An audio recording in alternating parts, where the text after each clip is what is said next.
येशूचा जन्म झाला.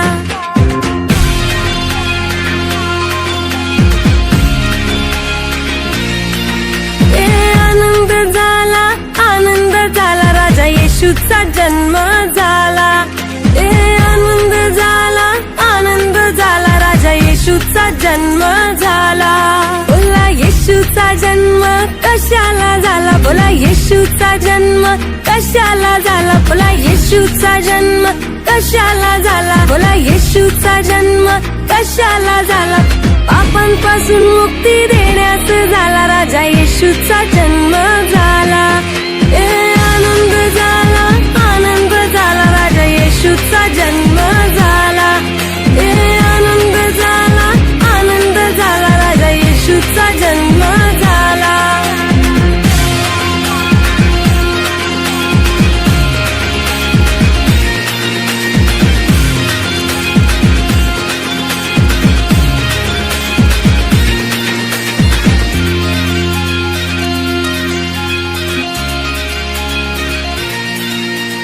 मरियेला मोठा अनुग्रह झाला, मरियेला मोठा अनुग्रह झाला. दावीद नगरात जल्लोष झाला, दावीद नगरात जल्लोष झाला. मरियेला मोठा अनुग्रह झाला, मरियेला मोठा अनुग्रह झाला. दावीद नगरात जल्लोष झाला, दावीद नगरात जल्लोष झाला. शांतीचा राजा आला रे आला, राजा येशूचा जन्म झाला. शांतीचा राजा आला रे आला, राजा येशूचा जन्म झाला. आनंद झाला राजा येशूचा जन्म झाला. आनंद झाला राजा येशूचा जन्म झाला.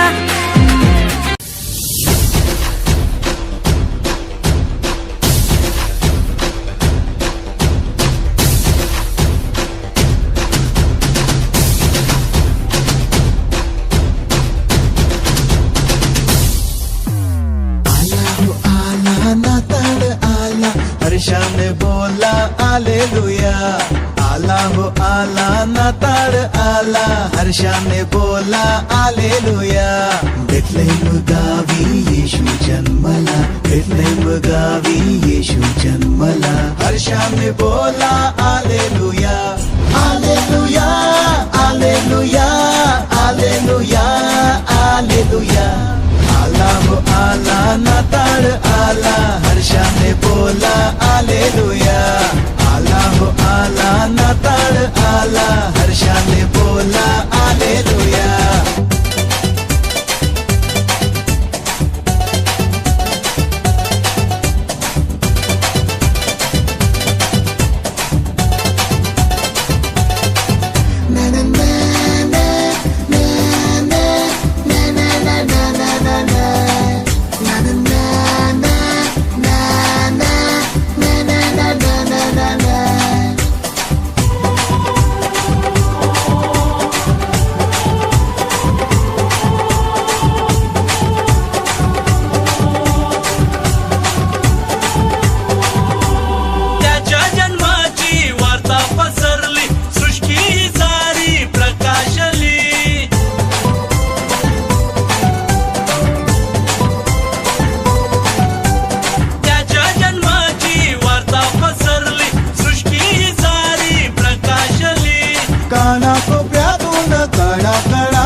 आनंदाची लहर संचारली.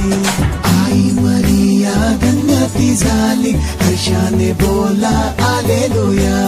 आई मरिया धन्यती झाली, हर्षाने बोला आलेलुया.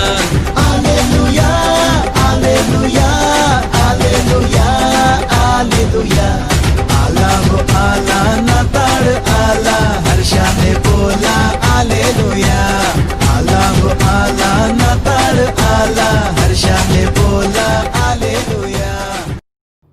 ख्रिस्त में मेरे प्रिय भाइयों, प्रिय बहनों और प्यारे बच्चों, हम सब ने बड़ी बड़ी विशाल विशाल नदियों को देखा है, और जब हम इन बड़े बड़े नदियों को देखते हैं, हम सोचते हैं, हम समझते हैं कि ये नदियां हमारे लिए कितनी महत्वपूर्ण है, क्योंकि इन नदियों का पानी जहां से गुजरता है हम पाते हैं कि वहां की भूमि बहुत उपजाऊ होती है और बहुत अच्छी फसल लाती है। लेकिन क्या आपने सोचा है कि इन बड़ी बड़ी नदियां, ये नदियां कभी होती भी क्या यदि इन नदियों का उद्गम स्थल नहीं होता? नदियां जितनी हमारे लिए महत्वपूर्ण हैं, उतना ही महत्वपूर्ण है उसका उद्गम स्थल, उस स्टार्टिंग पॉइंट। फॉर एग्जाम्पल, मैं मध्य प्रदेश से हूं और मुझे पता है कि मध्य प्रदेश की एक बड़ी नदी नर्मदा, इसका उद्गम स्थल है अमरकंटक। नर्मदा कितनी भी बड़ी विस्तृत क्यों ना हो, उस उद्गम स्थल के बिना नर्मदा कभी नर्मदा नहीं हो सकती थी। हम क्रिसमस के इस पावन समय पर है और जब हम क्रिसमस के इस समय में हैं, हमारा पूरा ध्येय, हमारी पूरी नजर श्योरली प्रभु यीशु मसीह पर जाती है और जानी भी चाहिए। लेकिन इस संसार में यदि प्रभु यीशु आए, यदि प्रभु यीशु इतने महान कार्य कर पाए, यदि प्रभु यीशु उस नदी के समान मुक्तिदायी धारा में सब लोगों का, पूरे दुनिया का उद्धार कर पाए, तो उसका एक कारण इस संसार की दृष्टि से यह भी है कि प्रभु यीशु का एक उद्गम स्थल था और वह था मां मरियम। मां मरियम जिसने प्रभु यीशु को अपने गर्भ में धारण किया, मां मरियम जिसके कारण प्रभु यीशु इस दुनिया में आए। प्रिय भाई और बहनों, आज हम जिस विषय पर मनन कर रहे हैं वो है मरियम और क्रिसमस। जब हम माता मरियम की महानता के बारे में मनन करें तो ये आवश्यक है कि हम पुराने नियम की ओर थोड़ा सा देखें। पुराने नियम में हम पाते हैं ईश्वर की उपस्थिति, उसकी प्रेजेंस, वह थी संधि की मंजूषा। ईश्वर अपनी उपस्थिति विशेष रूप से वो उपस्थित होते थे उस संधि की मंजूषा में।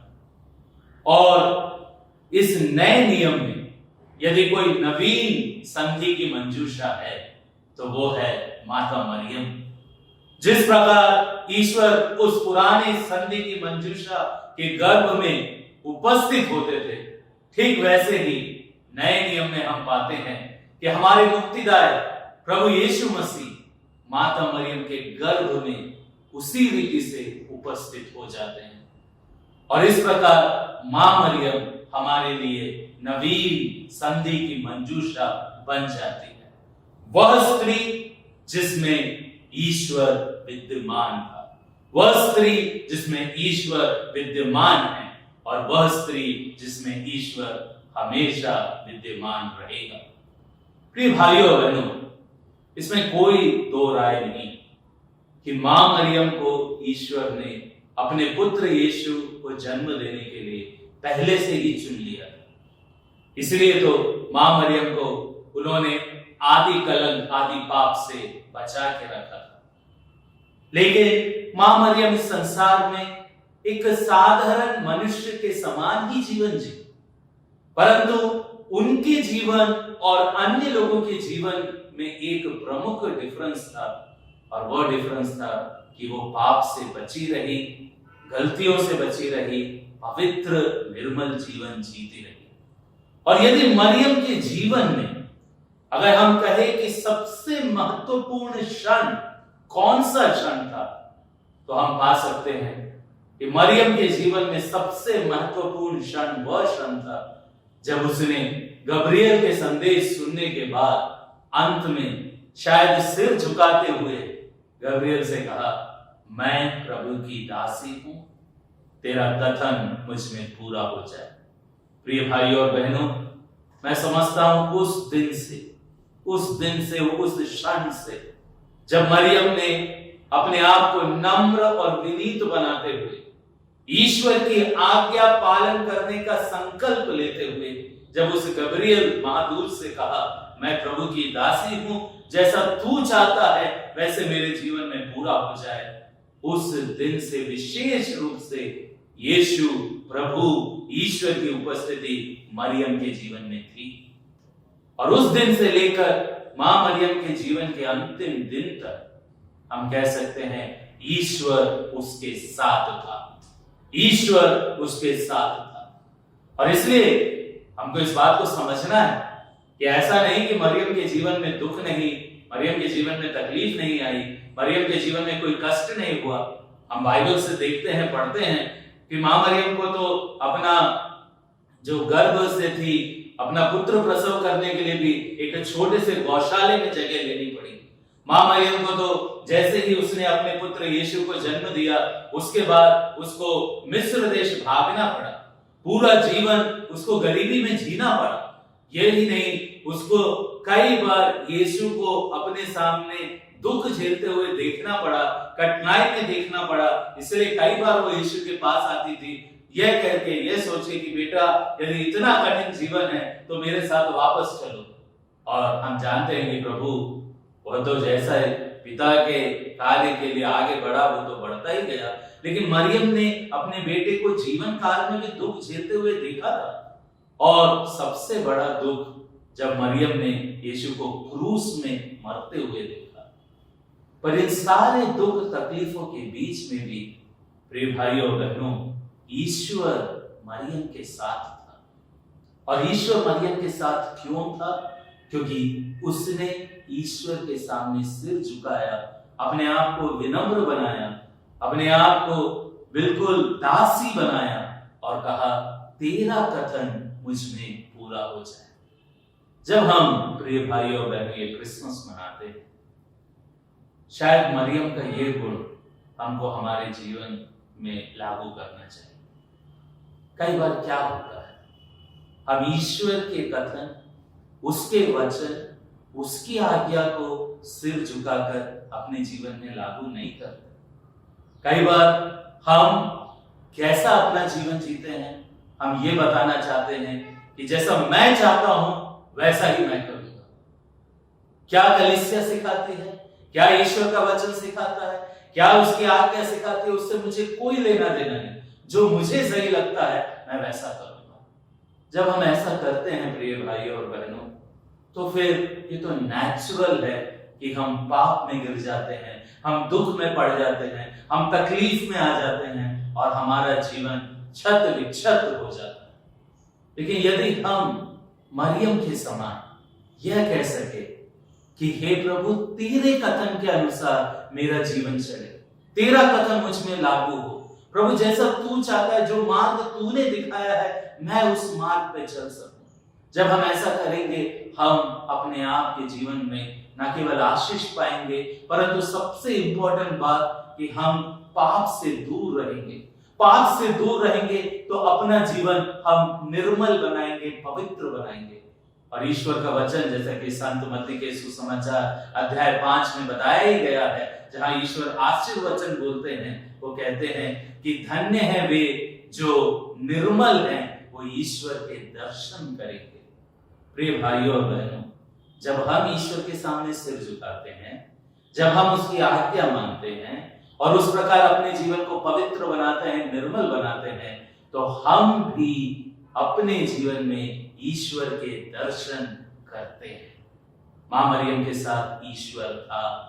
स्वर्गदूत गब्रिएल ने कहा, प्रभु आपके साथ है। जब हम अपना जीवन मरियम के समान ईश्वर के कथनों को, उनके वचनों को, उनकी आज्ञाओं को मानकर करेंगे, दुख आए, तकलीफ आए, कष्ट आए, प्रिय भाइयों और बहनों, हर क्षण ईश्वर हमारे साथ रहेगा। मरियम पर मनन चिंतन करते हुए क्रिसमस के इस पावन अवसर पर हम ईश्वर से यही प्रार्थना करें कि प्रभु तू हमें आज्ञाकारी बना, मरियम के समान आज्ञाकारी बना।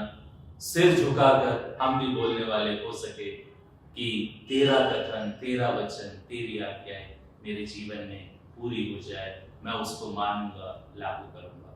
ईश्वर हम सबको आशीष प्रदान करे। माँ मरियम हमारे लिए मध्यस्थता करते रहे। और मेरी ओर से प्रिय भाइयों बहनों, इस क्रिसमस के पावन अवसर पर आप सबों को क्रिसमस और न्यू ईयर की ढेरों शुभकामनाएं। Happy Christmas, may God bless you, God bless you.